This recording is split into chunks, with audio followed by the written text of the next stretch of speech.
నగర శివార్లో engineering students లక్ష్యంగా గంజాయి సప్లై చేస్తున్న 2 బీటెక్ స్టూడెంట్స్ ను రంగారెడ్డి జిల్లా ఎక్సైజ్ ఎన్ఫోర్స్మెంట్ అధికారులు అరెస్ట్ చేశారు.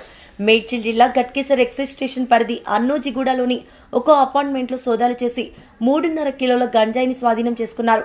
ఆంధ్రప్రదేశ్లోని అరకు ఏజెన్సీ నుండి తీసుకొచ్చి హైదరాబాద్ శివార్లోని స్టూడెంట్స్ కు అధిక ధరలకు సదరు 2 బీటెక్ స్టూడెంట్స్ అమ్ముతున్నట్లు అందిన విశ్వసనీయమైన సమాచారం మేరకు అన్నోజిగూడ చౌరస్తాలోని ఒక అపార్ట్మెంట్లో రంగారెడ్డి జిల్లా ఎక్సైజ్ ఎన్ఫోర్స్మెంట్ సిఐలు సుభాష్, బాలరాజ్ ఆధ్వర్యంలో అధికారులు రైడ్స్ చేసి గంజాయితో పాటు 2ని అరెస్ట్ చేసి గట్కేసర్ ఎక్సైజ్ పోలీసులకు అప్పగించారు.